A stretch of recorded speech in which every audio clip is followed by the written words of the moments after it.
As a full-time car reviewer and avid car enthusiast, it's often lost on me that some cars aren't built for enthusiasts. They're built for normal, everyday people. And a great example of that is the new 2026 Nissan Leaf. This is an electric car built for regular, everyday people to work well with their lives and not break the budget. And so today, I have enlisted the help of my girlfriend, a normal person, in order to see if this is a good car or not. So let's get into it. So what is your experience with electric cars? None besides being driven around by you. You've never driven an electric car? Never. Okay. So one of the biggest things with electric cars is the torque. Because of the electric motors, the torque is pretty instant. So I'm going to put you up into sport mode. Oh. And I want you to put into drive, put your foot on the brake, put into drive, and when you're ready, just mash the pedal. Mash the pedal? All the way to the floor. Oh, I don't want to. Okay. Ready? Yep. Ooh. Okay. Okay, we're done with that. So how does that compare to the cars that you've driven? Yeah. Is that much different? Quicker, yeah. Picked it up much faster. I don't know when I would ever need that. You want to do it again? No. No? Mash it one more time. Go. Okay.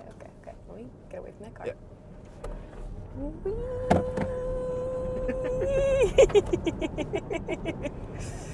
So how do you like driving it so far? We haven't really gotten it out on the road yet. It's nice, it's smooth. It definitely picks up faster, moves faster. Well, there's no shifting of the gears. Like, do you notice that, or is that just not even something I guess, that you think about? Yeah, I don't really think about it in like an automatic car, but yeah, I guess you don't hear that, you don't feel that. The steering wheel is so much more smooth than mine. It's fresh. I think this is more of a blind spot than it is in my car. Okay. I think visibility is good, but this seems like kind of a blind spot. What about like looking like over your shoulder, blind spots? Oh, let me try changing lanes. Yeah, that's not bad. I feel like I can see. How do you feel about ride quality? Fine? Good, smooth, yeah. Okay. I don't know how you get used to cars so fast. It's part of the job. I think this is not too long, but it's still spacious, although I haven't gotten in the back. Yeah. But, yeah, I like an SUV. So how do you like the head-up display? Because you haven't had a head-up display ever, and you've never experienced it because I'm always the one driving, and you can't see it. Can't see it. I like it. I think if you're not looking directly at it and it's like a little blurry, that's a little like off-putting. Do you know what I'm talking about? Yeah.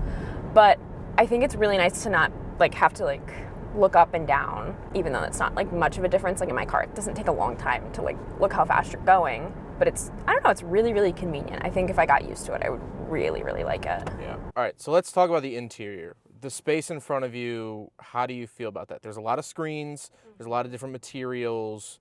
What are some of your thoughts? Well, I've never had a head-up display before. I really like that. I think I like this screen, but it is really big. But I feel like it's very visible. Like, even though it's behind the steering wheel, it's not like hidden.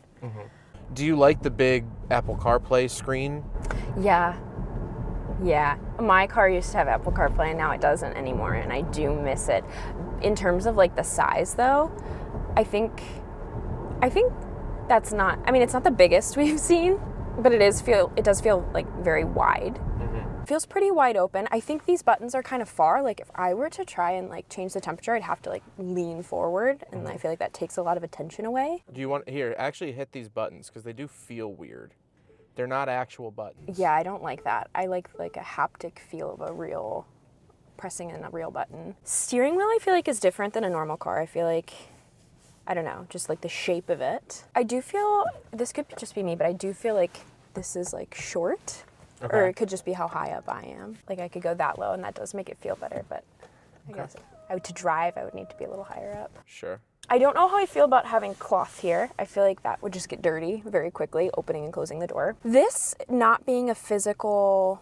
I was gonna ask you about the shifter. Yeah, it's just push button. A lot of car makers are starting to do this. I don't like that. I feel like, well, if you're not paying attention, it can be very easy to press the wrong button. Like if you were just going through the motions, although the reverse button is like lifted and the drive has a little button. But yeah, I just feel like when you have a shifter, you know what you're doing better. I like that the volume is an actual dial. But again, kind of far away, but it could be how short I am. I feel like cup holders are really low.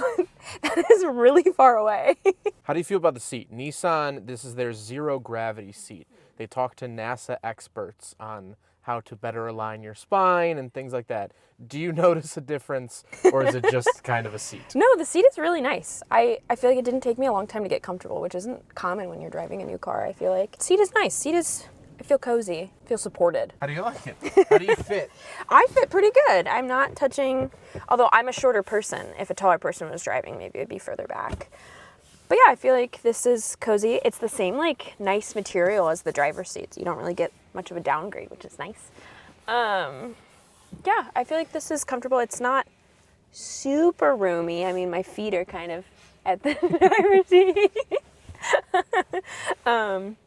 Yeah, but it's not bad. We do have heated seats, which is very nice. That is nice. 2 USB-Cs and a wall outlet. Oh, we get a second one.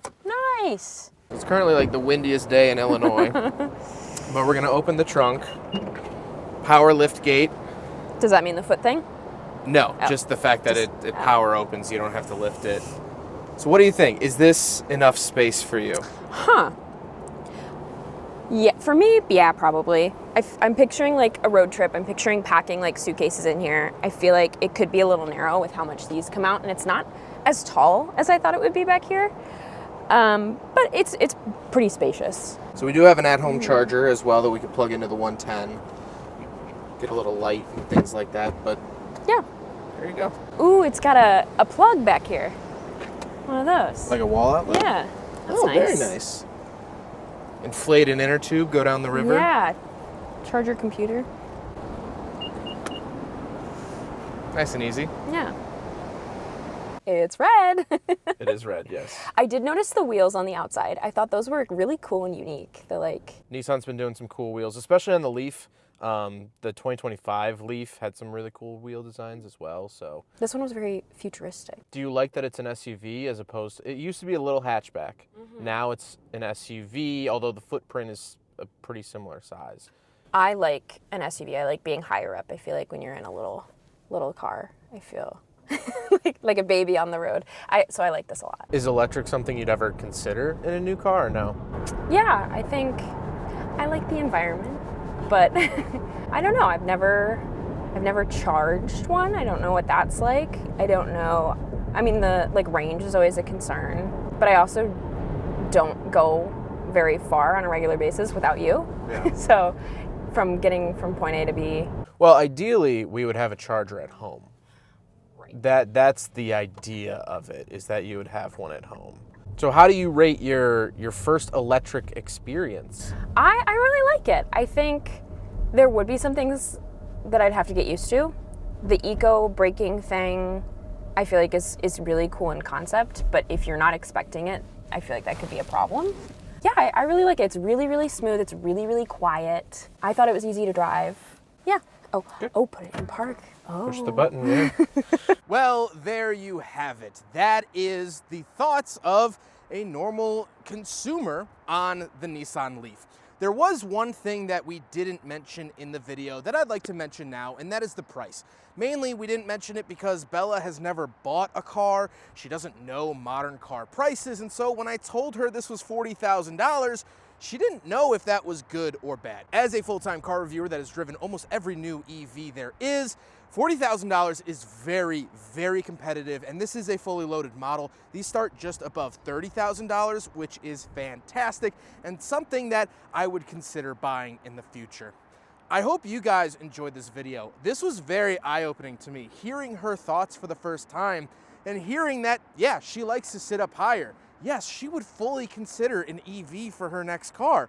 I didn't know these things, and it's nice to hear from a regular, everyday person that, yeah, this is something that they would consider in the future. Me, as a car enthusiast, EVs are supposed to be bad, and everything should be a sports car on sporty suspension with loud exhaust. But in talking to Bella, I learned that this is actually probably a great car for her in the coming future. But don't forget to rate the video, comment on the video, and subscribe if you really liked it.